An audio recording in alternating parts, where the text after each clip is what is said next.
apresentou para nós uma mensagem que chamava Libertos da Lei, Unidos a Cristo. E ele iniciou o capítulo 7 da carta do apóstolo Paulo aos Romanos. E hoje eu vou dar, agora à noite, eu vou dar sequência a esse texto. O Caio falou na parte da manhã sobre os 6 primeiros versos do capítulo 7, e eu vou falar a partir do verso 7.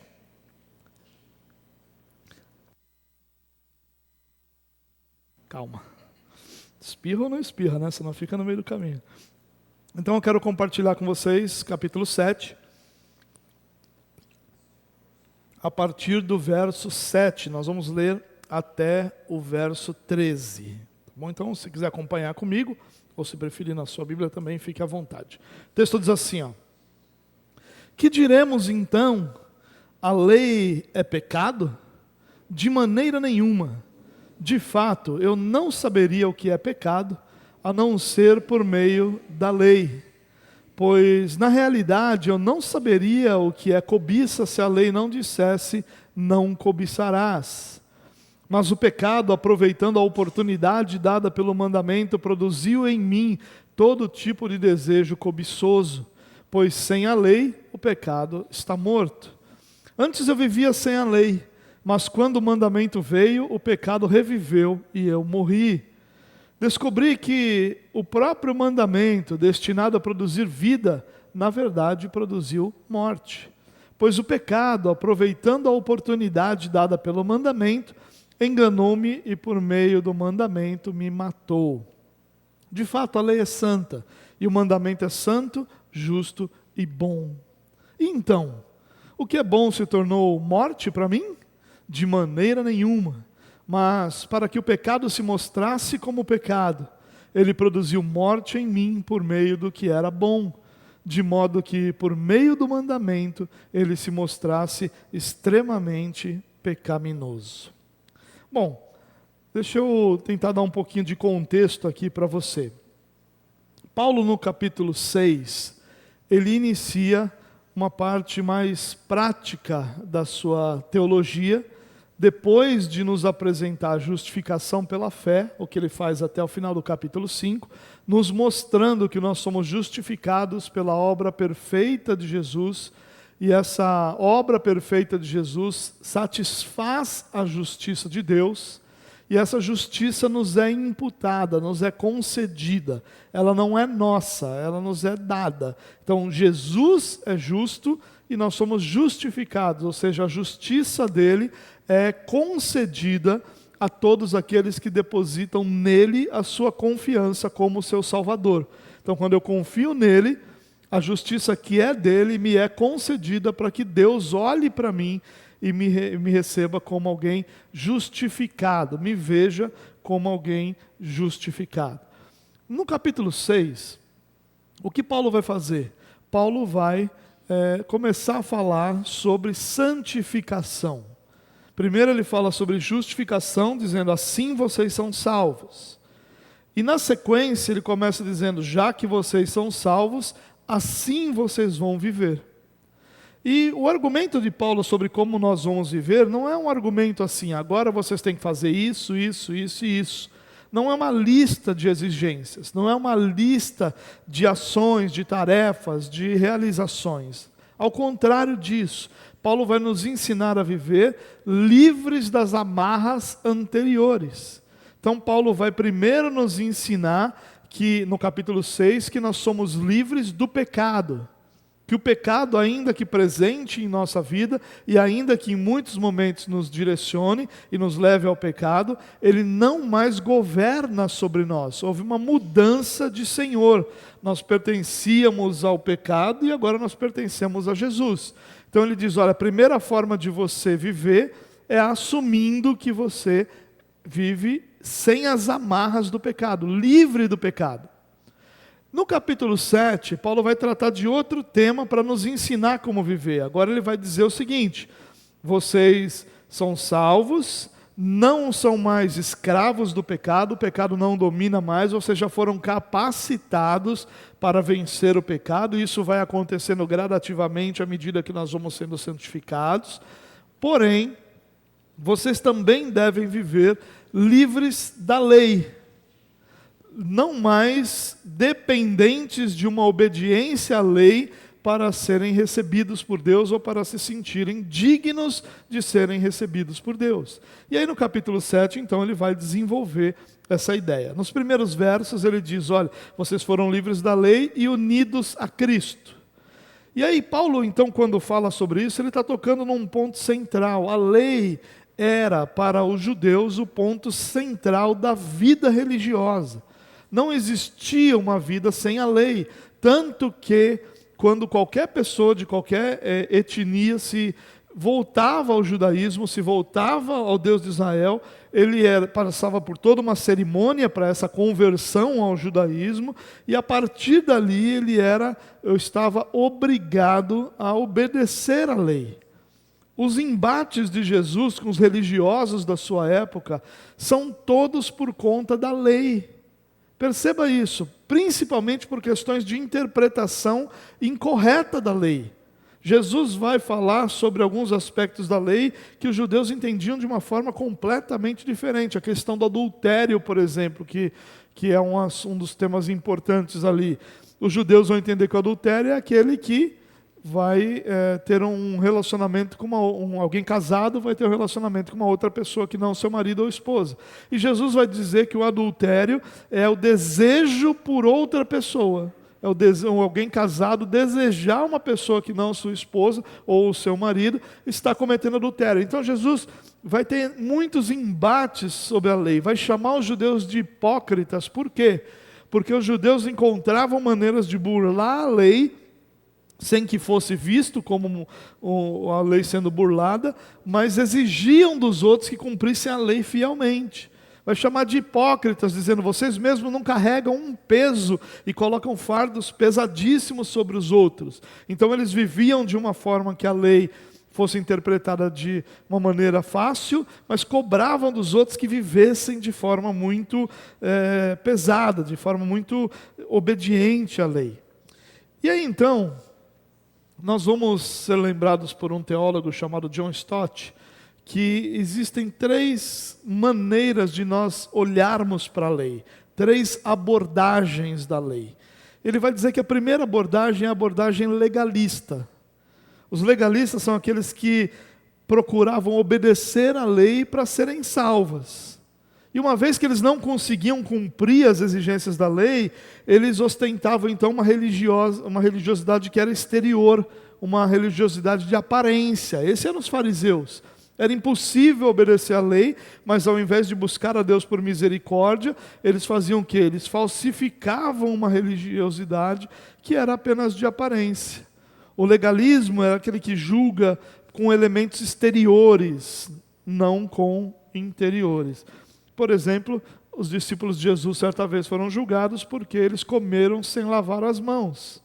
E Jesus vai dizer para eles, olha, vocês são tão obcecados em lavar as mãos como se essa exterioridade fosse o cumprimento da lei. Mas Jesus vai dizer o quê?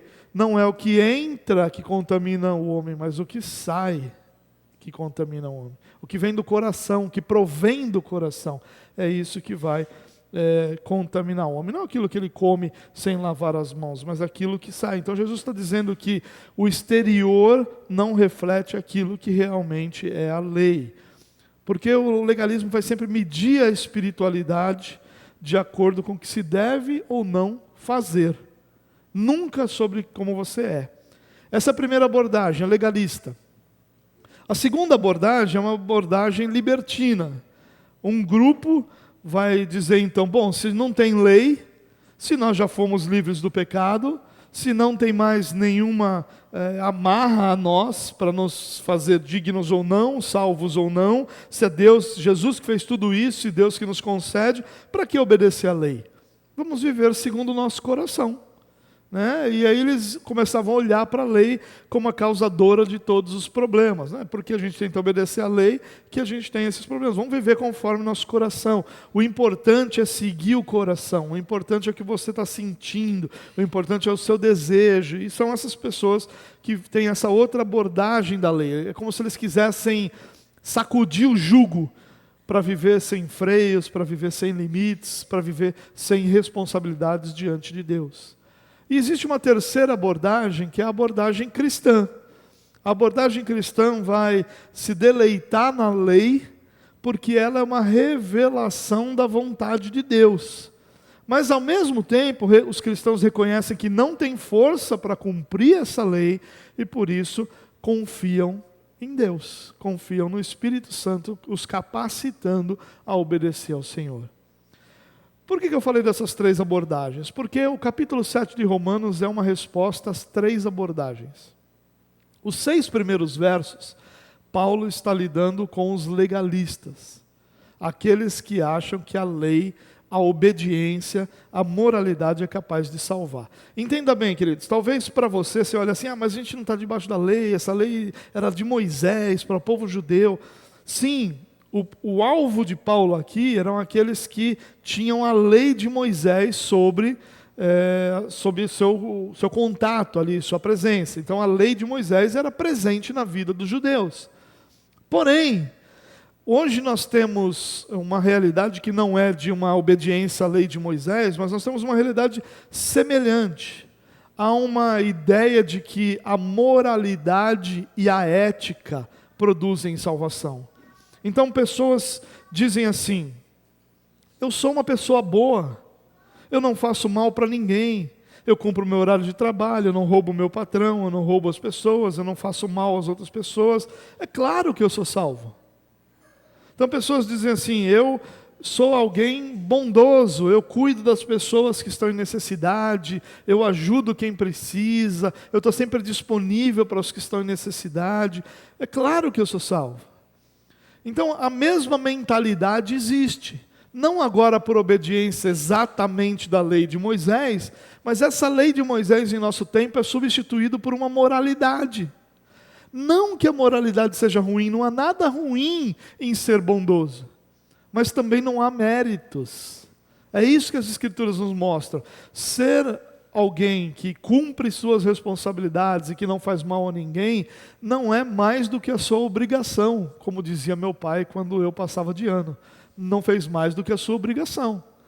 E não é mais do que a nossa obrigação, porque nós somos chamados para sermos semelhantes a Cristo. Então é óbvio que essas questões são basilares, fundamentais dentro do Evangelho. Então, Paulo vai responder os 6 primeiros versos para os legalistas. Nesses versos que nós lemos, Paulo vai responder aos libertinos, aqueles que acham que então para que a lei? Então para que obedecer?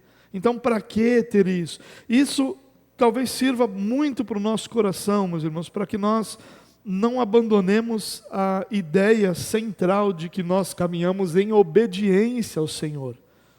Nós não caminhamos em obediência a uma lei como a de Moisés, que incluía, que tinha elementos civis, né, elementos de sociedade, que tinha elementos que eram ligados a como nós comemos, nos alimentamos, ou como lidamos com a alimentação, né? Não é nesse sentido. Não é uma lei que é apenas moral, ou que é apenas civil, como era a lei, muito menos uma lei cerimonial. A lei de Moisés era cerimonial, existiam inúmeros cerimoniais. Por exemplo, os sacrifícios que eram feitos no templo, com animais ou com cereais.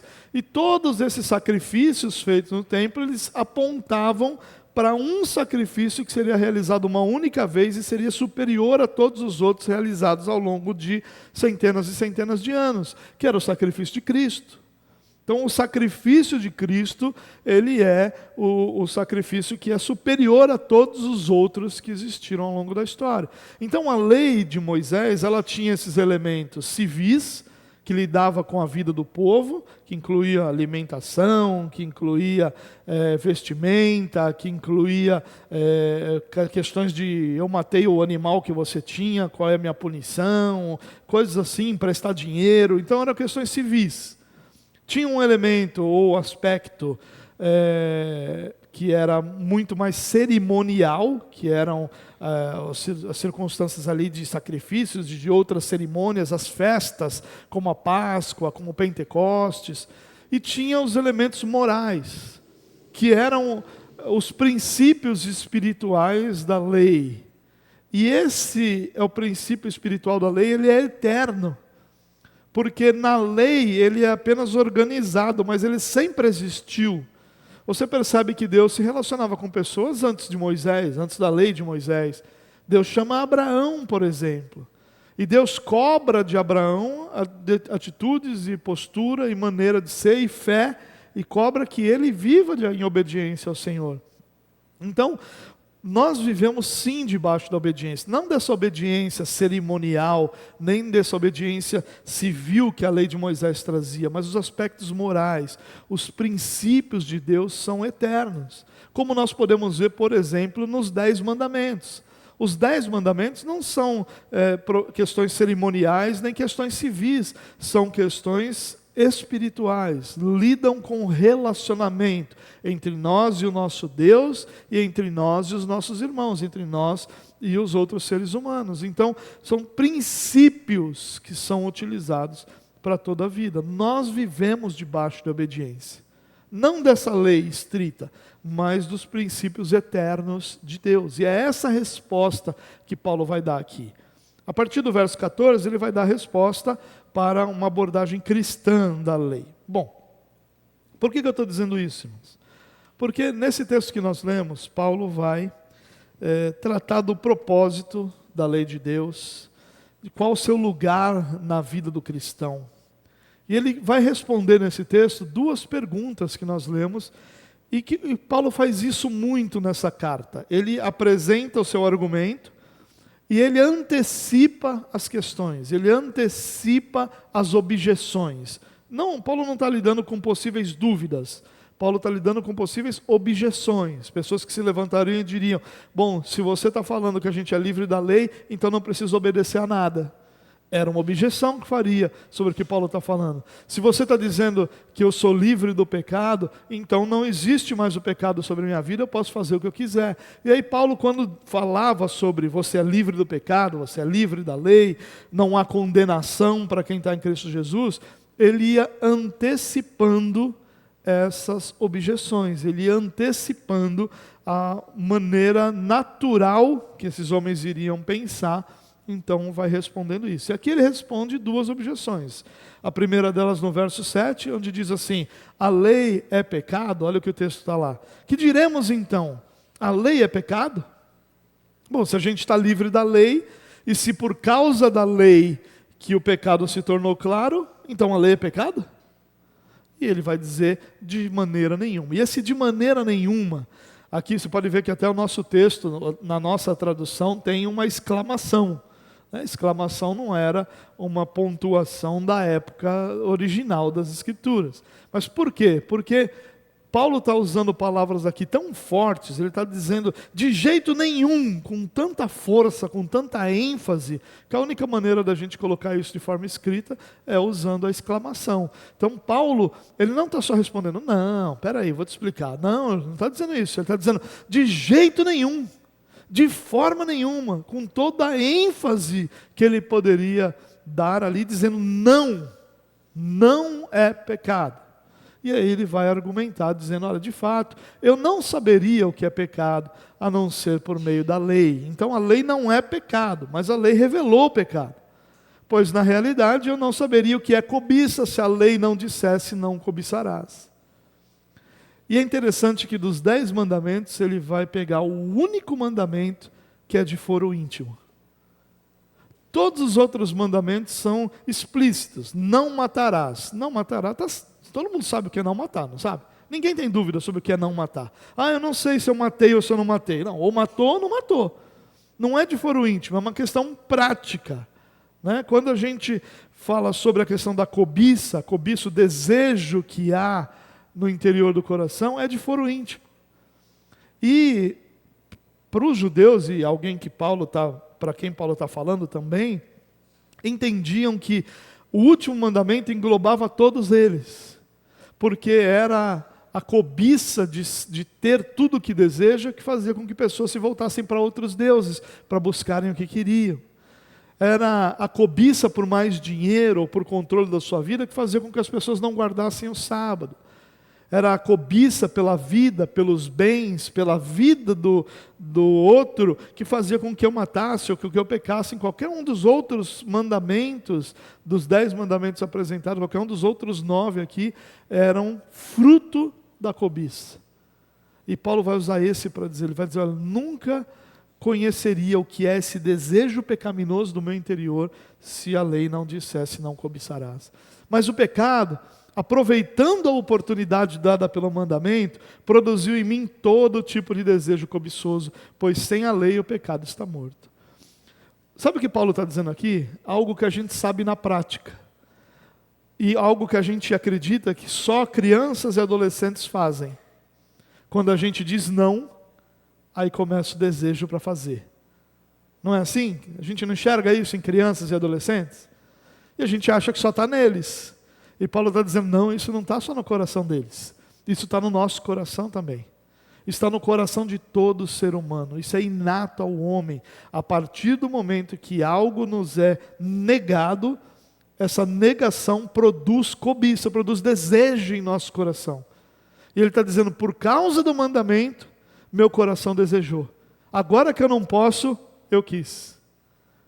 Percebe isso? Que interessante, né?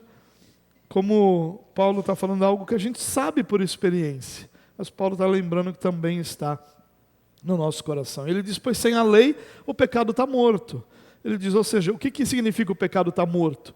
Significa que o pecado não consegue produzir nada de mal em nós. O pecado não consegue cobrar o seu salário, oferecer o seu salário, pagar o seu salário. O pecado não consegue punir aqueles que pecam. Por quê? Não tem lei, não tem punição. E aí ele diz assim, antes eu vivia sem a lei. E aqui tem um negócio interessante. A partir desse texto, Paulo que está falando sempre na terceira pessoa do singular, ou sempre na terceira pessoa do plural, né? Sempre falando sobre você, sobre eles. Agora ele começa a usar pronomes que são pessoais. Ele começa a falar na primeira pessoa do singular, ou usar pronomes ali que sejam possessivos, né? Sempre falando eu. E ele começa a usar eu numa sequência enorme. E aqui há uma disputa teológica. Por que ele começa a falar eu? Antes ele falava de uma forma mais generalizada e agora ele se coloca. Né? O que Paulo está querendo fazer aqui? Eu entendo que ele está usando o seu exemplo para uma explicação mais clara. Ele não está dizendo, olha, o seu coração é pecaminoso, o seu coração foi enganado pelo pecado, o mandamento corrompeu o seu coração. Ele está dizendo, não, o que eu estou ensinando, eu experimentei isso. O que eu estou ensinando, eu sei que na minha vida foi assim. No meu coração aconteceu assim. Ele diz, olha, antes eu vivia sem a lei, mas quando o mandamento veio, o pecado reviveu e eu morri. Ou seja, antes do conhecimento dessa lei, eu vivia sem ela. Mas assim que ela me foi dada, eu então morri, o mandamento me matou. Descobri que o próprio mandamento, destinado a produzir vida, na verdade produziu morte. E aqui Paulo deixa uma coisa clara, a intenção de Deus com o mandamento não foi nos matar. A intenção de Deus com o mandamento foi produzir vida. Na obediência, a vida seria contínua. Só existe morte porque houve desobediência. Então, é isso que Paulo está nos lembrando aqui. Pois o pecado, aproveitando a oportunidade dada pelo mandamento, enganou-me, e por meio do mandamento, me matou. Ou seja, a partir do momento que o mandamento estava diante de mim, que a lei está diante de mim, que o não está diante de mim, o meu desejo é fazer. E aí eu fui enganado pelo pecado, acreditando que fazer aquilo não seria algo ruim. E aqui talvez Paulo até mesmo se refira lá no Éden, né? A ideia de que, o que a serpente disse para Eva, né? Que seriam como Deus. Houve um engano, ela comeu porque ela foi enganada com relação às consequências daquilo. É isso que Paulo está dizendo. Como é que o pecado nos engana? Fazendo com que nós não consigamos enxergar de forma clara como o pecado, nos enganando, está nos conduzindo a uma realidade diferente daquela que ele prometeu. Como é que o pecado nos engana? Nos mostrando que não há punição porque eu vou fazer e há benefícios, quando na verdade é ao contrário, não há benefícios e há punição. Então é nesse sentido que Paulo está dizendo que nós somos enganados pelo pecado, pela oportunidade dada pelo mandamento. E aí ele afirma algo importante. De fato a lei é santa, o mandamento é santo, justo e bom. Ele está dizendo, o problema não é a lei, o problema sou eu. O problema sou eu, que o meu coração pecaminoso que me leva a ser enganado pelo pecado, porque meu coração é cobiçoso, porque eu desejo o que eu não deveria desejar, porque eu quero aquilo que Deus disse que não é bom para mim. E eu fico tão cego nisso, a ponto de não enxergar que o salário do pecado é a morte. E aí, por conta disso, vem outra objeção. Então, o que é bom se tornou morte para mim? Ou seja, é o pecado que é responsável pela minha morte? Aliás, é o mandamento, é a lei que é responsável pela minha morte? De novo, não, de maneira nenhuma. Mas para que o pecado, e ele vai falar quais são os propósitos da lei aqui com relação ao pecado. Para que o pecado se mostrasse como pecado, ele produziu morte em mim por meio do que era bom. De modo que por meio do mandamento ele se mostrasse extremamente pecaminoso. Bom, essa é a explicação aqui que Paulo está dando. O que está em jogo aqui, irmãos? Por que Paulo está tratando desse assunto? Nem é um assunto que talvez coubesse para todo mundo, já que ele está falando de uma lei específica para o povo judeu. Como eu já te disse, nós temos um aspecto muito semelhante em nosso tempo, que é a moralidade, que é o fato de sermos salvos pelas obras e não por graça. Essa ideia que é muito comum dentro do meio religioso. Então, o que está em foco aqui, quando Paulo fala, é o conceito errado de que ao obedecermos um código de leis, obedecermos a lei, nós podemos ter mérito diante de Deus. Você lembra que certa vez Jesus disse que 2 homens foram ao templo para orar? E aí um então, num contrito, quebrantado, cabisbaixo, dizia: Senhor, tem misericórdia de mim porque eu sou pecador. Não ousava levantar os olhos para o céu. Tem misericórdia de mim porque eu sou pecador. Contrito, quebrantado. E o outro homem dizia: Senhor, eu te louvo porque eu não sou como esse homem. Porque as minhas ações são essas, essa e essa. Eu oro tantas vezes por dia, eu entrego o meu dízimo, eu faço tudo o que tem que fazer. Eu cumpro a lei. E eu te louvo porque eu não sou como esse homem. Ele está dizendo assim, eu não preciso que agora está quebrantado desse jeito, porque diariamente as minhas atitudes me fazem um bom homem. É essa moralidade. E aí Jesus disse, qual dos 2 voltou para casa justificado?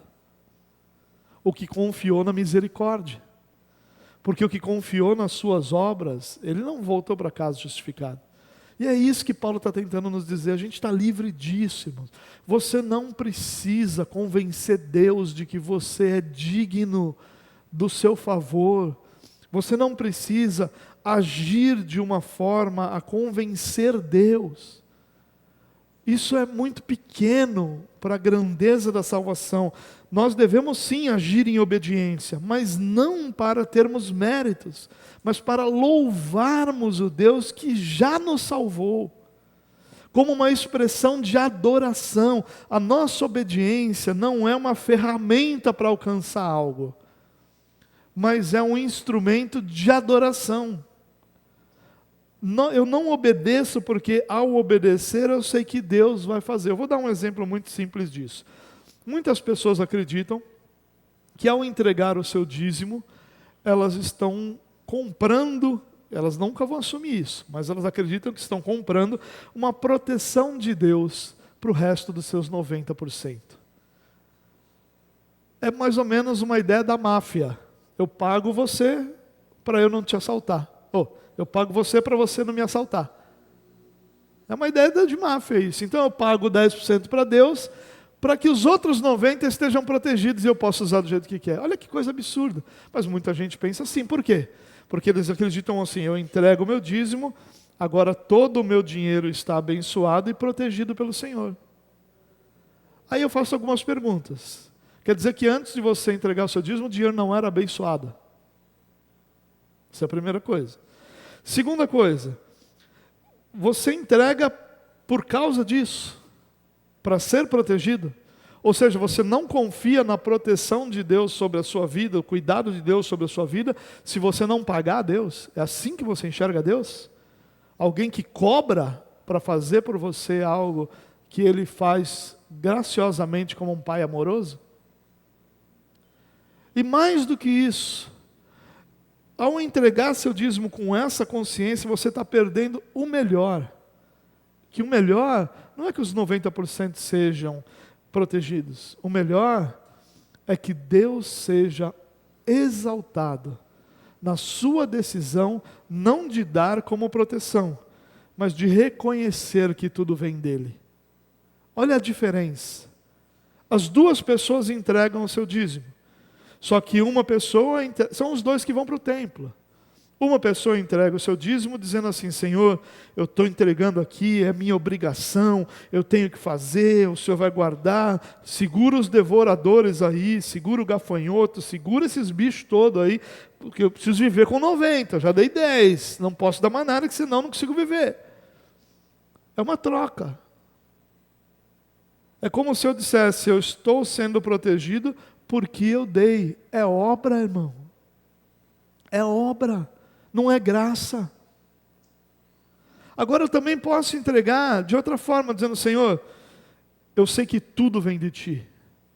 Eu sei que eu recebi porque o Senhor me guardou antes de guardar o meu dinheiro. O Senhor me protegeu, o Senhor me capacitou, o Senhor me sustentou.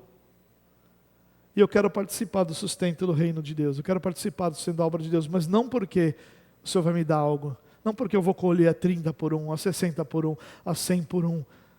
Mas porque o Senhor já cuidou de mim. Eu quero que o Senhor seja glorificado nisso que eu vou fazer. Olha a diferença. Olha a diferença. A gente pode aplicar isso em tudo na vida, irmão. A gente pode aplicar isso na nossa adoração. Eu posso cantar ao Senhor sobre mim mesmo, para exaltar, como se fosse só uma oração, pedindo a Deus. E eu posso cantar sobre quem Deus é, sobre o que Deus faz, sobre suas promessas. São diferentes, é música, as duas são adoração, mas uma tem o foco na pessoa e outra tem o foco em Deus. É sobre isso que Paulo está defendendo aqui. A gente não tem mais uma lei para ser cumprida, no sentido de que ao cumpri-la, Deus vai se voltar para nós. Deus vai se virar para nós. Vou dar um outro exemplo, o jejum. Você já percebeu que nós falamos pouco nisso? Por que nós falamos pouco em jejum? Não é porque nós não acreditamos no jejum.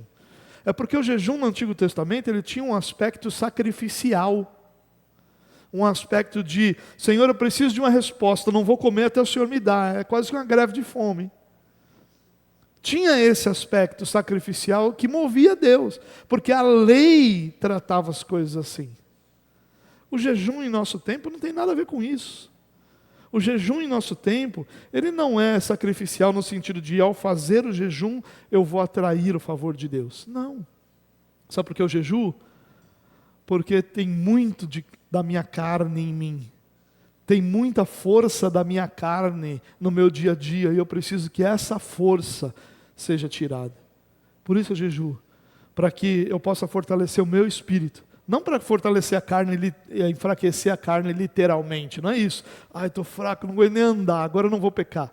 Não é isso. Não vou enfraquecer literalmente minha carne, mas eu vou fortalecer o meu espírito. Por isso que todo jejum, ele não é apenas não comer. Por isso que esse negócio de jejum de Daniel, jejum de Coca-Cola, jejum de iPhone, sabe? Jejum de preto, não vou usar roupa preta, isso tudo é besteira. Porque o jejum eu não vou fortalecer a minha carne, porque o meu espírito precisa de fortalecimento. Então esse tempo de jejum, esse tempo que eu vou usar não comendo, eu vou usar para orar, eu vou usar para ler, eu vou usar para me aproximar do Senhor. Então são dois aspectos diferentes, é sobre isso que Paulo está dizendo. Não tem mais uma lei, para você obedecer e ser aceito. Você já foi aceito. Então hoje existe uma lei para que você obedeça e Deus seja glorificado na sua vida. Esse é o ponto do apóstolo Paulo aqui. Bom, para terminar, irmãos, eu queria fazer 3 rápidas aplicações sobre esse texto. Primeiro, a lei nunca teve o propósito de salvar. Nunca teve. Quais eram os propósitos da lei? Paulo revela 3 nesse texto. Primeiro ele diz, revelar o pecado, para que o pecado fosse conhecido como pecado, para que o pecado fosse visto, claro, entendido, percebido. Esse é o primeiro propósito da lei. A lei então é como um espelho que vai revelar o nosso interior e mostrar que nosso coração é corrupto. O segundo propósito da lei, que Paulo vai apresentar aqui, é que a lei tinha então o propósito de despertar o pecado. Como assim despertar o pecado? Quer dizer que Deus deu a lei para que eu pecasse? Não. Deus deu a lei para que ficasse claro o que está em nosso coração e como nós somos incapazes de obedecer plenamente. O principal, ou talvez o mais claro propósito para nós era deixar claro, despertar esse pecado. Ao ver o não, eu iria querer. E ao desejar, eu perceberia quão fraco eu sou diante do pecado. E como eu preciso da graça de Deus. E o terceiro propósito da lei era condenar o pecado. Onde não há lei, não há transgressão. Por isso, sem a lei, o homem tem a sensação de que está vivo. Você já percebeu? Vou dar um exemplo para vocês. Às vezes você vai conversar com uma pessoa, e essa pessoa está vivendo uma vida de pecado. E você diz para ela, olha, há um vazio no seu coração, tão grande que só pode ser preenchido por Jesus Cristo. Não é isso que a gente às vezes fala para as pessoas? E a pessoa vai te dizer o quê? Não tem vazio nenhum, eu estou felizão. Eu saio todo final de semana, eu fico com as menininhas, eu estou curtindo a vida, que não tem que vazio tem aqui, não tem vazio nenhum, está tudo bem. Por quê? Porque as pessoas não conseguem perceber como o pecado está dominando a sua vida. Elas têm uma sensação de que estão vivas. Como elas não têm uma lei, uma obediência a se cumprir, elas acham que estão livres. A maioria das pessoas vai dizer o quê? Que é isso, fazer o que eles querem é uma liberdade. Então eu sou livre, eu não sou escravo, eu sou livre. Até o momento em que você fica consciente da vontade de Deus. Nesse momento você olha para trás e diz, existia um vazio. Mas eu só pude perceber quando Cristo entrou na minha vida. Nesse momento, esse vazio ficou claro. Quando a lei de Deus ficou clara diante de mim, eu pude perceber então que ali havia um vazio. Ou seja, um dos propósitos da lei é condenar o pecado. A segunda aplicação que eu quero trazer para você aqui é uma frase bem simples, mas eu queria tratá-la. O pecado é coisa séria. Queridos, preste atenção. Nós temos 2 coisas. Primeiro, o pecado, aliás, muitas coisas na nossa vida, e isso é muito do brasileiro, a gente transforma as nossas mazelas em piada. Você viu, nesses últimos dias em que o Twitter foi... Eu sou velho, eu não sei falar X, só sei falar Twitter. Esses últimos dias em que o Twitter foi bloqueado, para hoje, poucos dias, quantos milhares de memes foram produzidos? Agora, quantas pessoas se levantaram seriamente para combater isso? É um número ínfimo. Porque brasileiro faz piada com a sua miséria, com a sua mazela. A gente só sabe fazer piada. A gente tem o Voldemort lá, que é a piada da semana. A gente faz isso. Só que a gente faz isso também com as coisas sérias da nossa espiritualidade. A gente é cheio de gracinha com isso. Minha religião não permite. É uma das piadas que a gente faz. Só que uma das piadas que a gente faz é brincar com o pecado. Para que a gente tire a grandeza, a seriedade, a dor que isso deveria trazer, assim como a gente faz com os memes. O Brasil é o país número 1 do mundo em meme. Cada dia tem mais meme do que segundos no nosso país. É meme que não acaba mais. Porque a gente faz graça com a nossa miséria e a gente faz graça com o pecado. Então esse é um ponto que a gente precisa entendermos. Nós temos uma inclinação para fazer graça com tudo que é sério. Mas ao mesmo tempo, nós precisamos perceber como as Escrituras tratam o pecado. Olha só nesse texto que nós lemos, quantas vezes Paulo usa essa palavra. Paulo usa essa palavra quase uma dezena de vezes nesse texto. Pecado, pecado, pecado, pecado, pecado. O final do capítulo 6, do verso 23, que a gente compartilhou semana passada no nosso culto de ceia, o que Paulo diz? Porque o salário do pecado é a morte. Olha que frase dura. Aquilo que o pecado oferece para quem o abraça é a morte, não há outra coisa. Inclusive, uma das nossas aplicações foi que a morte é filha do pecado. Ela foi produzida, ela foi gerada pelo pecado.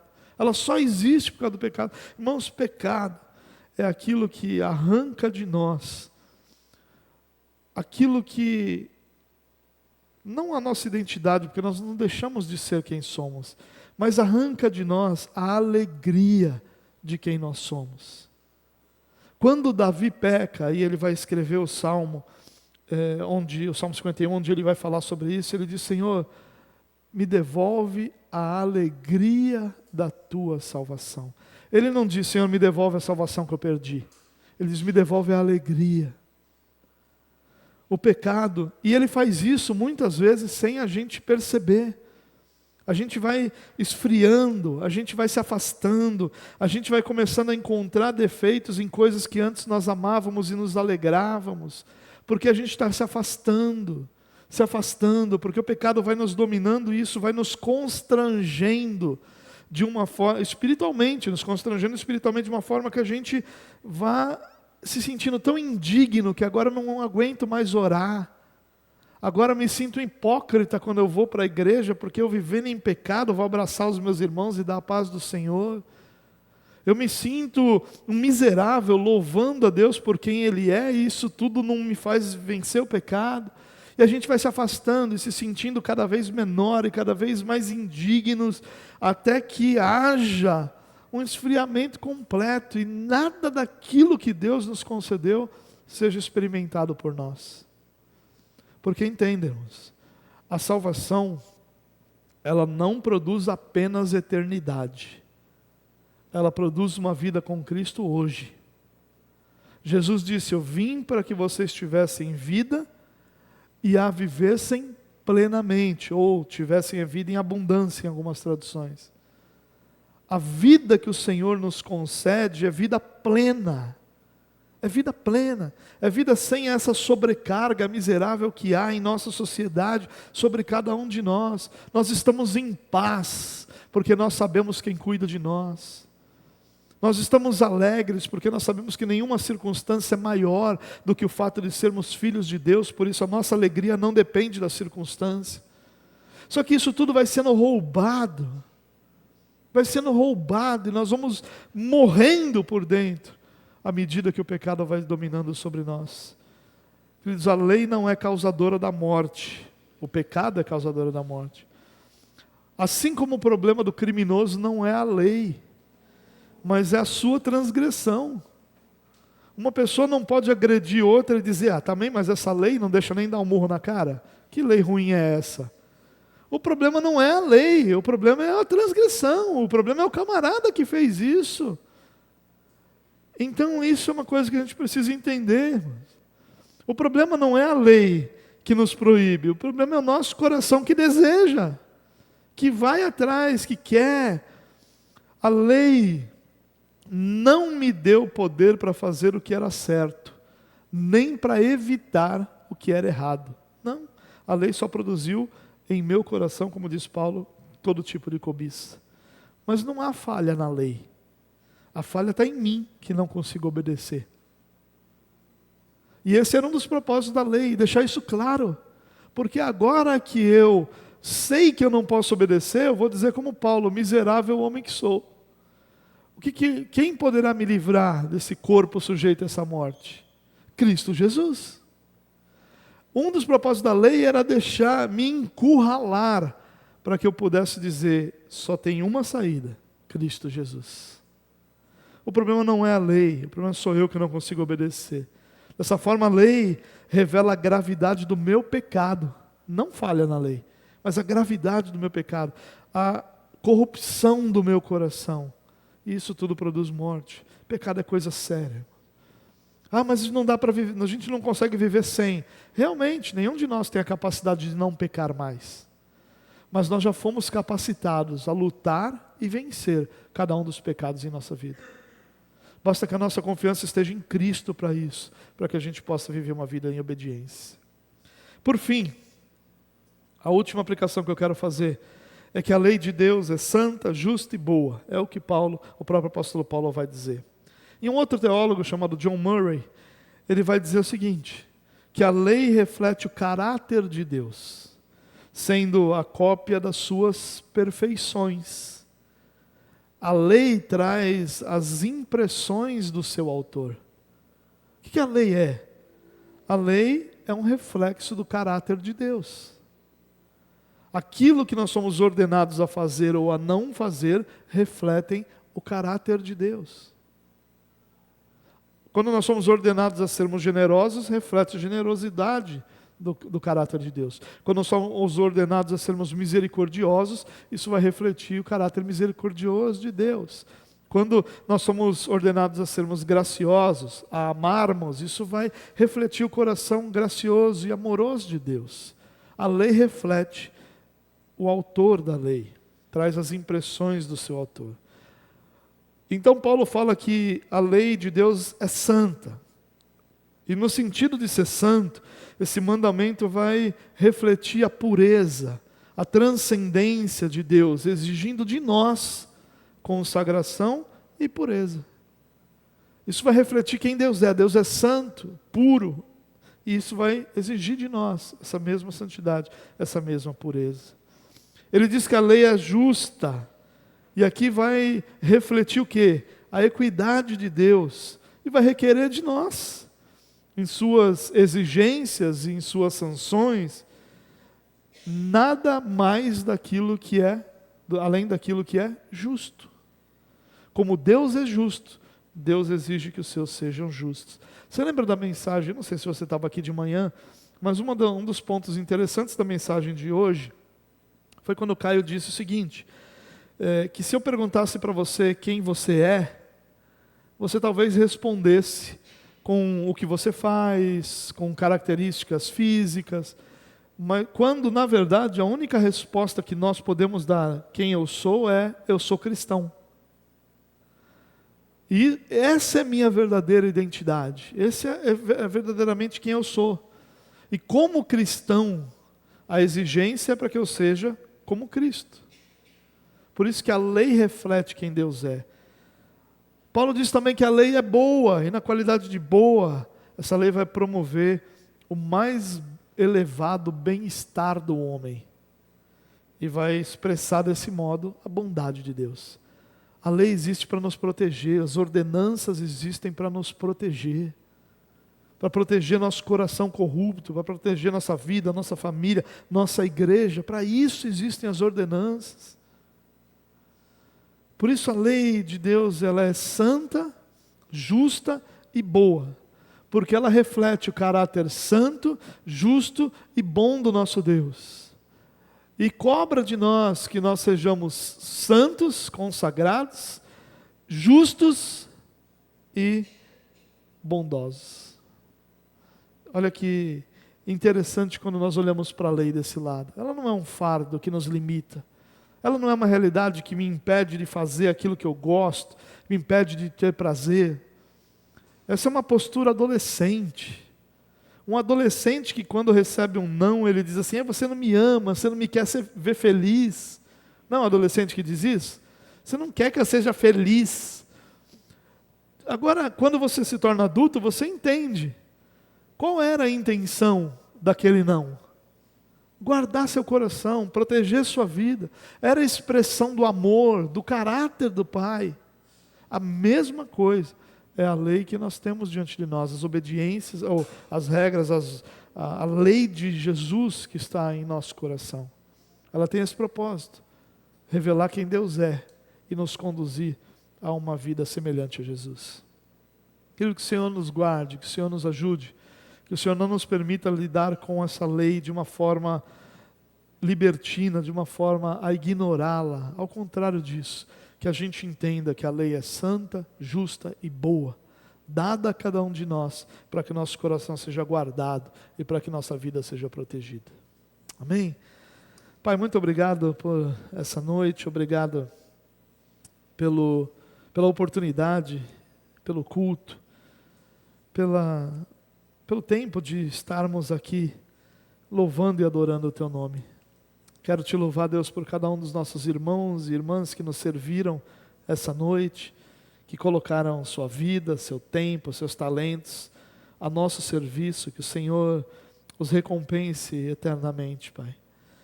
E queremos Te louvar também pelo privilégio de termos um local para cultuarmos, um tempo para cultuarmos, liberdade para cultuarmos. E pedir que o Senhor, que é aquele que sempre foi o nosso sustento, continue a nos sustentar nesse lugar, espiritualmente, emocionalmente, financeiramente, para que Teu nome seja glorificado, Deus. Nos dê uma semana abençoada, uma semana onde essa capacitação que temos recebido do Espírito nos ajude a lutar e vencer os pecados que nos cercam e nos rodeiam. Que o Senhor nos abençoe, Deus, com Tua graça, bondade e misericórdia, e nos conduza de acordo com a Tua vontade, em nome de Jesus. Querido, que o Senhor te abençoe e te guarde, que o Senhor levante seu rosto para ti, te dê a paz, que o Senhor se volte para ti e derrame graça sobre a sua vida. Que o amor do nosso Deus e Pai, a graça do nosso Senhor e Salvador Jesus Cristo e as doces consolações do Espírito Santo de Deus sejam sobre a sua vida hoje e para sempre. Amém. Amém.